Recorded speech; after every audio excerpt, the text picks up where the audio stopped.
Welcome back, college football fans, to another edition of Over the Middle. As always, we're brought to you by our friends at YourView. YourView is your home for the best high school football teams across the country. If you're playing high school football this season, then YourView has you covered with game coverage from one end of the country to the other. That's especially true with YourView's new app. Simply head over to watch.yourview.com and sign up to watch the best games from the country. This includes great matchups like UConn and Norman North and Holland Hall and Metro Christian in Oklahoma, and Bellevue West and Millard South on YourView, Nebraska.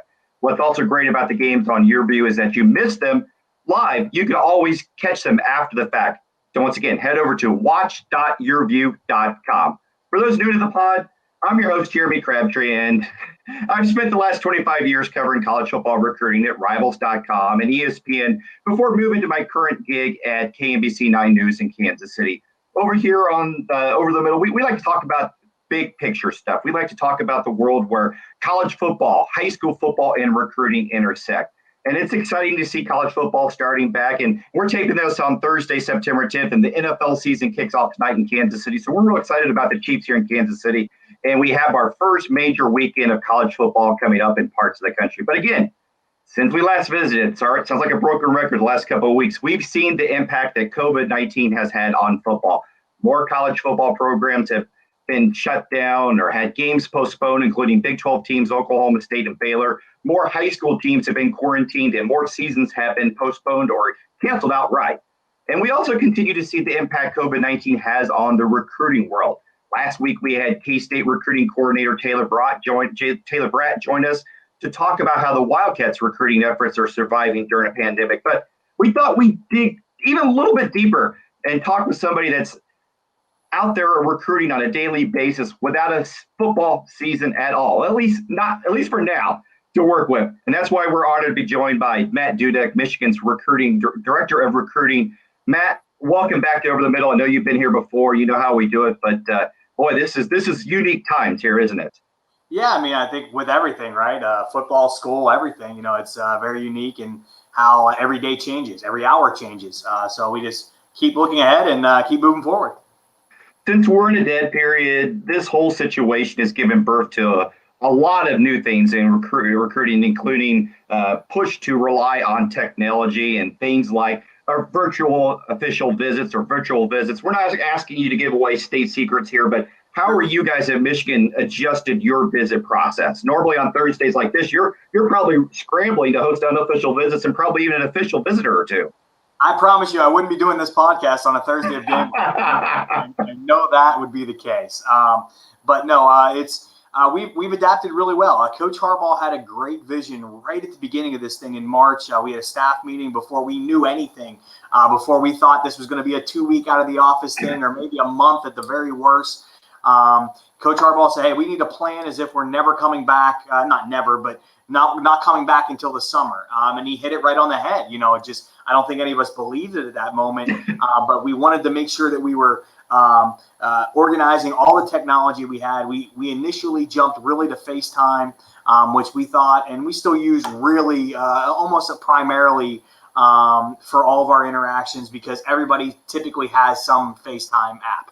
Yeah. Now Zoom has become more available and more reliable, and people understand it a little more. So when we have multiple people in there, we typically use a Zoom just for the easiness of it, the convenience factor of that. But really, from the very beginning, we were really good, really spot on. All of our coaches were great. Weekly calls, daily calls, playing air traffic controller amongst the staff. Really no different than if guys were on campus, right?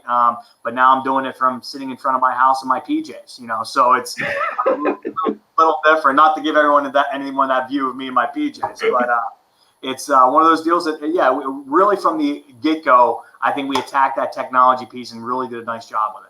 And in this whole new world that we live in has given birth to the virtual visit. And for people that are not sure what that means, can you kind of give us an idea of what a virtual visit is? Is it just you guys walking around with a phone and holding it up and showing it to people, showing people around campus? Or do you guys actually program these visits out and have a game plan going into it? Yeah, I think everybody's doing it a little bit differently. Some people are scheduling, hey, jump in and we're going to keep you from 1 to 4 o'clock and do like as if you were on campus. We haven't dived too much into that piece of it because one thing I've learned is obviously we all know that to keep someone's attention for that long period of time on a phone or on an iPad, you're losing them at some point, whether it's the parents or the kids. And you're losing yourself either. You can't keep that energy that long period of time when you're not getting it back in person. It's really hard. So we haven't dived too much in like, hey, join us at 1 o'clock, and then we're going to have 3 hours of programming for you. We've broken everything up individually. Hey, call us this week or call us this day, and we're going to give you this. And call us tomorrow or the next day, and we'll give you this.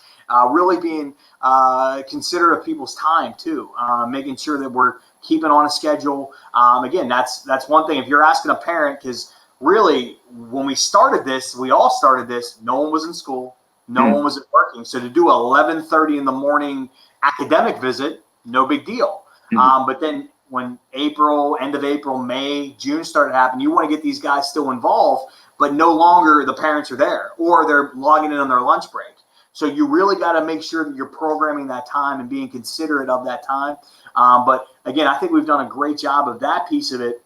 And really, we've learned some things. There were some things early on. We're like, hey, this will be good. Let's do a walking campus tour. Walking around campus, holding a cell phone and bouncing as you go for 45 minutes is not effective.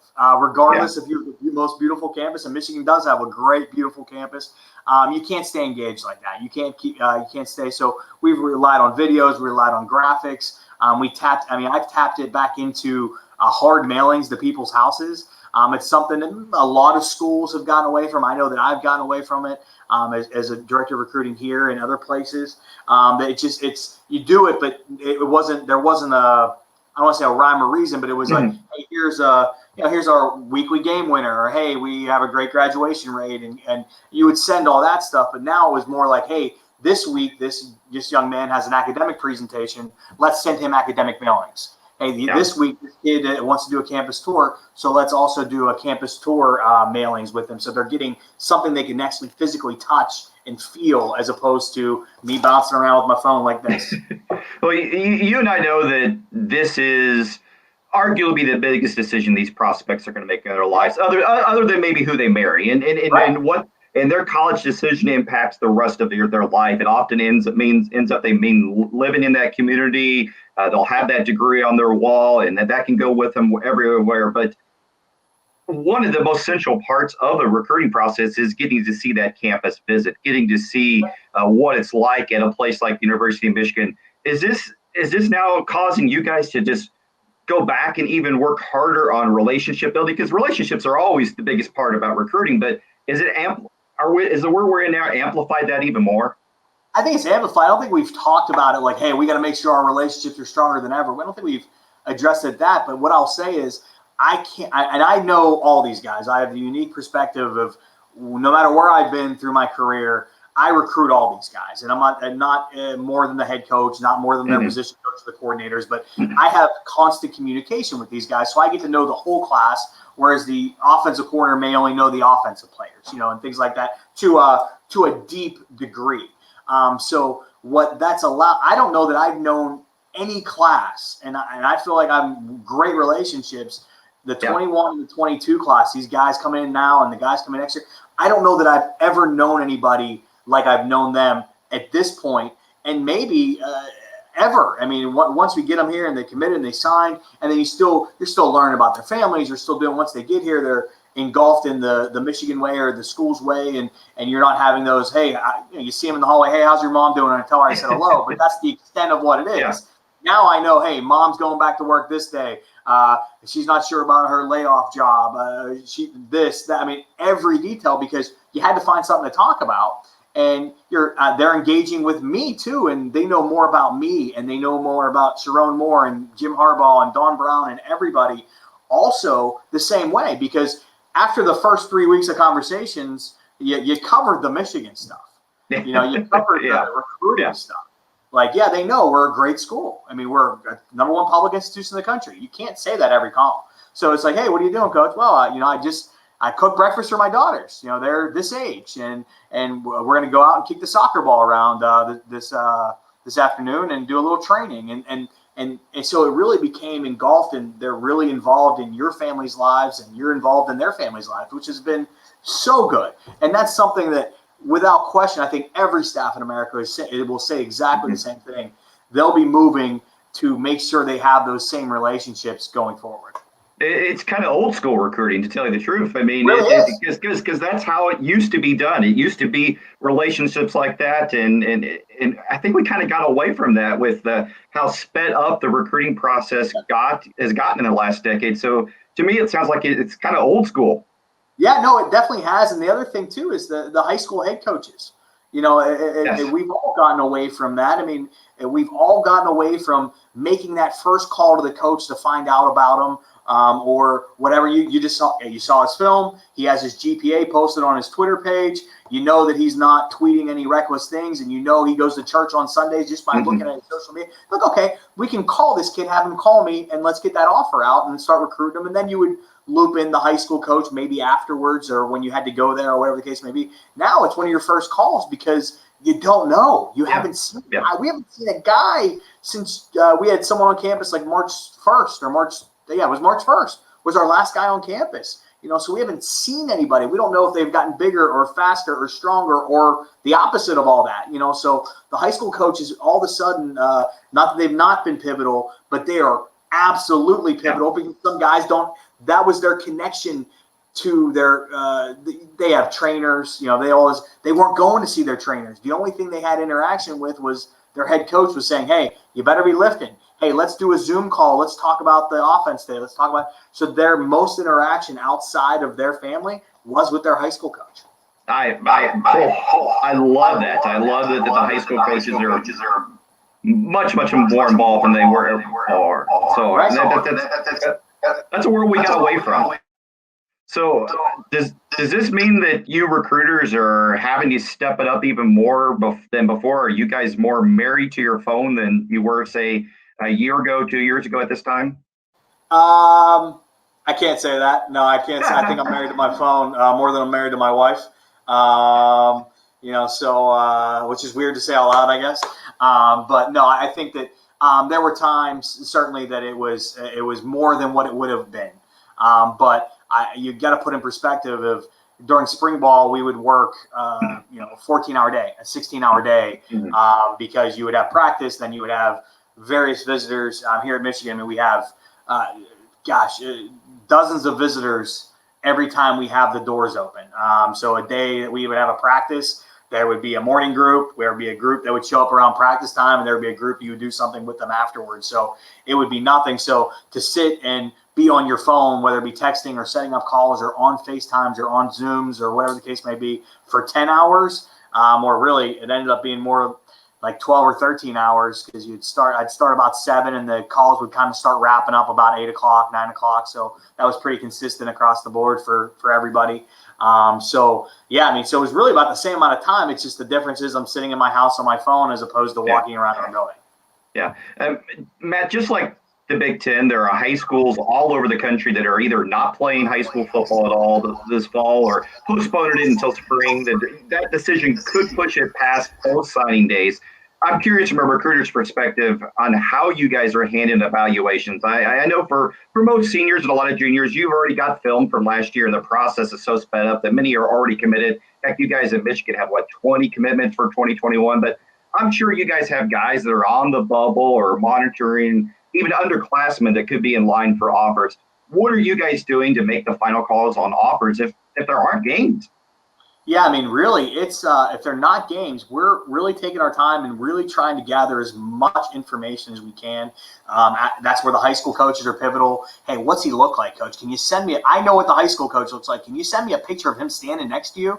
I mean, because, again, everybody, you could say, hey, measure him, and you could say, hey, can you do those things? And, again, with everything – the kid standing and his mom saying, hey, get on your tippy toes a little bit, or, really get out those arms and I'll adjust this measure. I mean, not that people are that are purposely malicious doing that, but, you feel a lot better when I know the high school coach. I've seen him. I've looked him eye to eye. Actually, I'm 5'6", so I definitely don't look anyone eye to eye.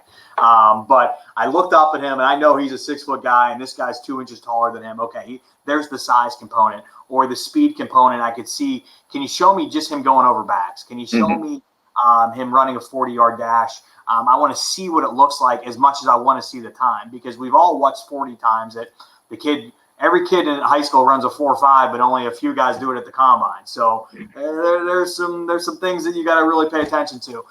So you see that number's 4.5, but boy, that looked like a 4.8, or whatever. It looked like a 4.5 because you know what it looks like when you see it. Or hey, gosh, yeah, I don't know if it was a 4.5, but that looked like a 4.5. So gathering that kind of information, the guys that aren't playing, they're going to be at a huge disadvantage. I mean, that's the reality of it. There were no camps.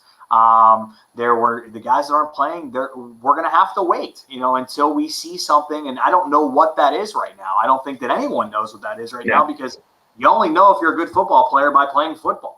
The same reason with all these 7-on-7 tournaments and things like that. They're all, like in the spring and summer, they're all awesome to watch, and they give you great, valuable information. But you got to watch them play real football too. That's how the game's played. So it's going to be hard for those guys, the late bloomers. The guys that are playing, on the other hand, the states that are playing football, I mean, you're going to have all eyes on you. I mean, I've watched states of guys that in areas of states that I've literally probably never watched before. Just to start trying to find some guys. Like, hey, I have a team of interns and a staff that, and we're looking at stat lines, and we're going, okay, that guy had 3 touchdowns. Let's go look at his film. As opposed to the guys that we would normally be tracking and that we know about and we're following, and the guys that everybody knows about, and those couple of sleepers. We're actively looking under rocks and looking for sleepers. Whereas this time last year, we weren't. We knew the guys we were looking for, and if a guy popped up, sure, they popped up, but we weren't really all hands on deck, turning over every single stone in rural Tennessee. We weren't doing that. But that's not our market. That's not our region. But we're looking. Yeah, you kind of led into what was going to be my next question, because most schools have traditional recruiting territories. We know if Michigan, you're going to recruit in the Midwest, you're going to go in the Southeast, with Coach Harbaugh, you're going to go in California. This has kind of caused you guys to maybe, again, like you said, look under rocks and do things a little bit differently than you guys have ever done it before. Yeah, no, that's exactly right. And we're a national brand. We're recruiting nationally, but we recruit players nationally. We don't recruit areas nationally. You're not looking at every single player in Oregon. You're not watching every single guy. You're watching those top tier guys. So really, it's making us better. It's making us stronger as a recruiting department. It's causing us to go back to when there wasn't film available on every single guy on the internet at one click. Back when they had to mail in visa. I spent my early years labeling DVD, not even DVDs, VHS tapes. And then DVDs. And so it's causing you to go through all the services that you use. We all buy similar services, and you're really diving into them now. The guy that was ranked whatever on whatever service that you may have watched, may have not watched. Well, that would have been our 20th guy on the list. Now you're like, hey, let's watch, and let's not even guess that he's the 20th. Maybe he's the 10th. Maybe he's the guy that we're looking for. So it's mining for gold, as Coach says. We're actively mining for gold. I remember those old VHS days, Matt. I remember walking into the University of Tennessee recruiting office one time, and they had 3 rooms of VHS tapes. So you're right. We've gotten into a much, much different world. I'm not going to ask specifics because I know we can't talk about individual players, but you guys have had quite a bit of success during this quarantine period of the outbreak. Looks like you guys have added 9 commitments since things essentially locked down. What can you attribute that success to? Is it to getting kids on campus early, or is it something else? I think really our strength, and we always believe our strength, is the people that are here at Michigan, inside of our staff, inside of our academics, our strength staff, our professors, all of those things, and just building that strong relationship and being relentless in communication and answering questions and being available. Eventually, again, we were built for this. We're not an early commit team. from a standpoint of we're not going to have our class full in January, February. Typically, we're a summer. If you look in the years that I've been here, so I can only speak to that, but you'll look in June is when we really, our number jumps typically, and that's where the bulk of our class ends up being. You could see that, but it's that relationship, that time, that getting guys on the phone and consistently and get on the phone with Coach Harbaugh, and that explanation of Michigan academics and that explanation of Michigan tradition, and all those different things. That I think that's really what I mean. It's really us. We took our show in the virtual world, so to speak. So I'm not necessarily surprised of how it played out, because that's how it's played out when it's been in person. Has there been guys that we weren't able to fully get in on because they couldn't make their way to campus, and they said, hey, I'm not going to pick a school that I haven't visited or that I can't make it to, because what happens if this happens next year, or vice versa, or the next year, and then all of a sudden I'm not near my family and things. Yeah, I mean, that makes sense. That we get that. Has there been guys that we've been on regionally that have been to campus that we've got, or that we're really going to get, or actively in their recruitment because of it? Yeah, I mean, so it's both sides of the coin. And I think if you talk to the University of Texas or Tennessee or Oklahoma or whatever the case may be, they'll be saying very similar things. Yeah, in years past, we would have got that kid to this school, but he couldn't visit, and he couldn't official visit. So he went to the school that's a little closer to his house. Yeah, that makes perfect sense. Yeah. No, that kind of leads me to my next question. And I've gotten a lot of mixed bag reactions when I've asked this to coaches. So I'm curious to your thoughts with what's going on and not getting kids on campus and the dead period. Do you think that the early signing period should be adjusted because of all this? I know that getting an early signing period was such a big deal for college football, but we're different now than what we've ever been before. So I'm getting a mixed bag of answers. I'm curious for your thoughts and what maybe what Michigan's approach would be. Do they want the early signing period still to be there? Yeah, no, the early signing period needs to stand, and the fact that it's mixed makes me scratch my head. I don't know what coaches you're talking to, but that doesn't make a lot of sense to me. But it comes down to not taking a choice or an option away from a kid, allowing them to get in the boat, because it's good faith right now for everybody, right? So allowing them to get to the school they want to go to, the guys that are done and have been done and know where they're going. It allows those guys to clear the deck, so to speak, get to where they want to be. I think it's really important that would remain. And it's partly selfish, I guess, but it's also partly not. It just makes good sense. The whole reason it exists is because we fought for so many years to say, hey, this kid's been committed for almost a year, and he has to wait till February, through Christmas, through the holidays, through another January cycle. Why is this date February when everything else in our calendar, you gave us summer official visits, but then you're going to make them wait till February? That doesn't make any sense. So that's 8 months between the time they're on campus and when they sign. So post their season, post our season, it should remain, and it will remain, and as I think it will. It's good for the kids. It's good for all involved. Nobody loses in that situation. No, I've been a big proponent of the early signing period going back to my first days at Rivals.com. That was something that I've covered extensively. I've sat in the conference commissioners meeting and listened to the arguments, pros and cons. And there was just, as you know, so many pros, and we could go on and talk. We could do we've done a whole podcast before on Over the Middle about the early signing period. But I think even in today's world, I think it has to stay. So again, just kind of curious to get your take on it. So we did take some Twitter questions from our followers for you, Matt. So I promised a couple one softball, one maybe kind of we'll see how it goes here. But we're going to be doing that.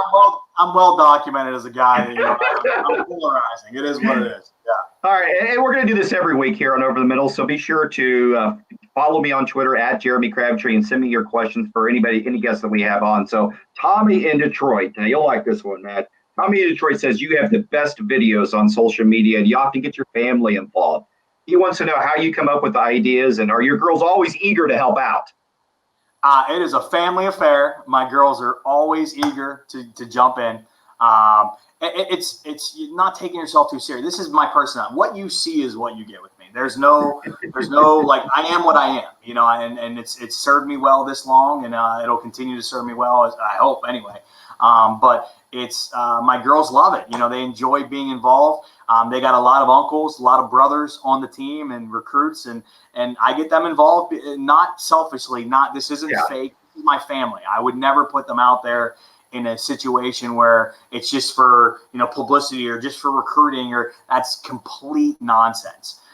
They're out there because they're my family. And if I was a banker, I would be doing the exact same thing, except instead of 30,000 people seeing it, 40 people would see it. So that's the big difference. It's really, and they love it. I mean, they love being a part of my recruiting events. My wife, Lindsay, she's incredible.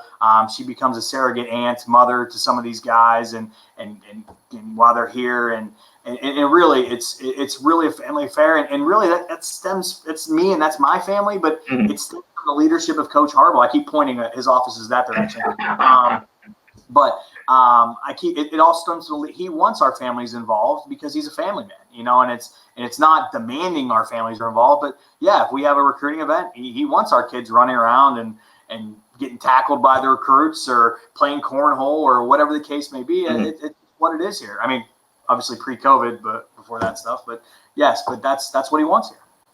I think I've known you for years, Matt, and I can second that. You are genuine, and what you see is what you get.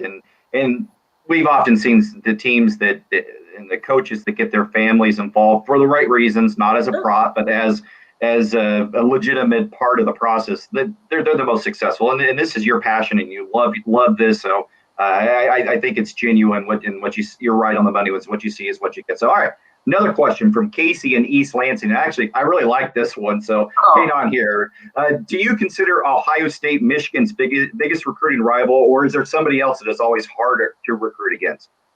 I think that obviously any of our rivals. To be honest, I mean it depends on the kid. I mean, it really is. I mean, we're such a unique place here at Michigan that, with the academic piece and the athletic piece, that it's about the kid. Notre Dame is certainly a team we recruit a lot against. Ohio State is a team we recruit a lot against. Penn State, Michigan State at times with some guys. And so, yeah, I don't know if there's one team that I'm like, oh, man, they offered and we offered. It's going to be a battle. I don't think there's one team like that. But I do believe that, that for each kid, there's going to be a rival to us recruiting them, just because, again, where we recruit, Ohio State, Notre Dame really recruit nationally. Penn State really recruits outside of the region and nationally as well. So we end up butting heads with them. Michigan State, especially in the region, with who we're recruiting. So, yeah, I mean, I think that there's a lot of overlap in these times also. But I can't say that they're like, oh, yeah, this is the team always. It's us and them, and I can't say there's one like that, but again, it depends on the kid, what his priorities are, what part of the country he's from. Really, I think that's kind of, I'm not half answering, but that's what it is. Yeah. No, I think you hit the nail on the head, because recruiting fans from the outside like to think that every single kid, every single recruit, every single situation is the same. And that's what makes your guys' job so difficult, is that it's not. I mean, each kid is different. Each situation's different. Each mom, each grandpa, each dad, each sister is different in this process. And that makes what you guys do even more challenging. Yeah, I mean, and it could be, I mean, it's not the old days of where, oh, this is the offer and, oh, my God, that school offered you. Well, that school, there's like 10 of those schools, So it's not that one, and it's not regional based anymore, like it was early on. And I mean, if a kid, the University of Alaska offers a kid, and his mom and dad went to Alaska, yes, University of Alaska is gonna be a player in that recruitment. I mean, that's the reality of it. So, but it's great. I mean, everybody has a different fit and a different type of kid, both the person, both the academic piece, and the athlete. So, I mean, to overlap, I would say that we recruit against everybody just like everybody recruits against us. Yeah, but before we let you go, I'd be remiss if I didn't ask this. And you've been around the block. Not saying you're old, but you're experienced, and you've been around some great head coaches. But Sure. Jim Harbaugh is known as one of the best recruiters in the country from a head coaching standpoint. So what makes him so special? What makes him so unique? Is it that he's actively involved in the process? Is it he surrounds himself with it? What makes him such a good recruiter? I mean, I'm lucky. I like you said, I am incredibly lucky to work where I've worked and to work where I'm working now. I pinch myself every time I walk into the office as a Pittsburgh guy, walking into the big house. Jim Harbaugh is our head coach. I mean, I literally pinch. I'm not giving a recruiting pitch right now. It is what it is. No, it's fair. You're right. As a person who loves the game and has grown up. My dad was a high school coach. Has grown up around the game. I pinch myself every day that I walk in here, and every day I get to have the opportunity to work at a place like this with a man like Jim Harbaugh. What makes Coach great is he is absolutely genuine. He is absolutely genuine in every conversation he has. He is an outside-the-box thinker, as everybody's well documented with satellite camps and all those other things. And he's an outside-the-box thinker. He's not scared to be himself. He's not scared to speak up.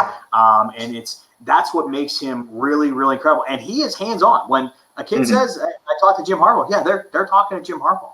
And who knows? I don't know what I give him the list of notes that every recruiting guy gives their head coach. Hey, here's your call. Here's the gut. I mean, half the time it's crumbled. I got it, Matt. Cool.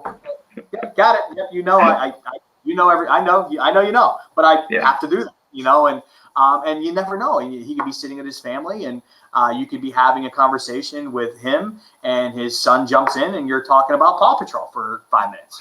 You know, and it's that interaction of just.